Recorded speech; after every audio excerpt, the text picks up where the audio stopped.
Hey, my name's Ethan Canning. I work with NAI Business Properties here in Billings, Montana. We do full service commercial real estate, leasing, and sales. Today I want to talk about different types of leases. So if you're a tenant looking to open a second location, maybe start up a company for the first time, maybe you're an office user, or you want to find your way into a warehouse, you're going to encounter three specific types of leases.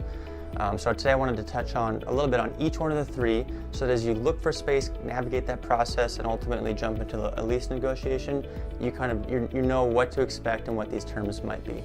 The first lease that I want to talk about is a triple net lease. On a flyer, you might see this advertised as NNN, so the three nets we call them.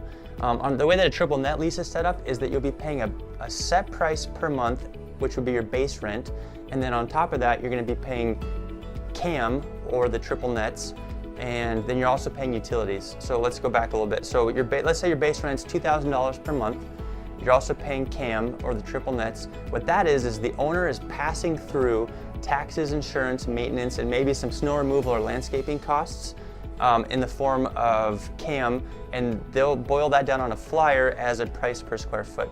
So for easy math, let's say your CAM is $3 a square foot. That's an annual number. So you take your, let's say you're going downtown into a space that's 2,000 square feet, you multiply 2,000 square feet by $3, that's $6,000 per year, divide that by 12, so you're gonna be paying an extra $500 per month.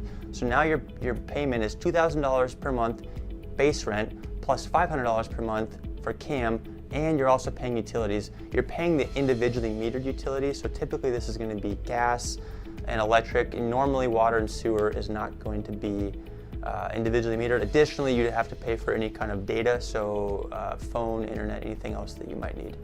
The second type of lease that I wanted to talk about is we'll call modified gross, or gross for short. A gross lease is pretty simple. You just have your base rent per month, and then you have utilities. So for example, if you're looking at a retail strip center, you might see this more often, maybe a smaller office complex with more subdivided spaces. So let's say, for example, now you're paying $2,000 per square foot.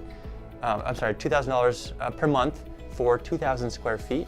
On top of that, there's going to be no CAM charges. You're just paying individually metered utilities, like we talked about, probably electric and gas. And of those, you could probably expect a couple $100s per month. So on a space like that, all in, you're maybe $2,200 per month.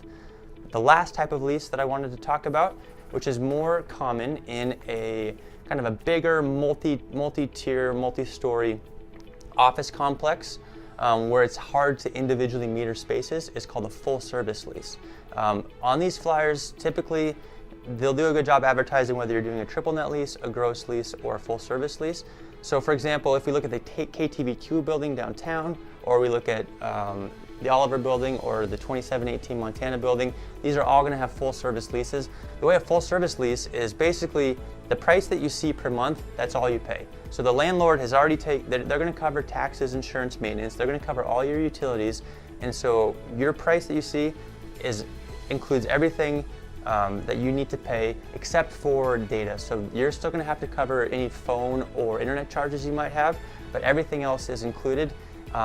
The only wrinkle there is sometimes building owners will include janitorial. So they'll include maybe a daily or a 3-time-a-week janitorial service. They'll come into your office, vacuum, maybe pull your garbage. Sometimes they don't do that. So those are kind of different leases that you might encounter.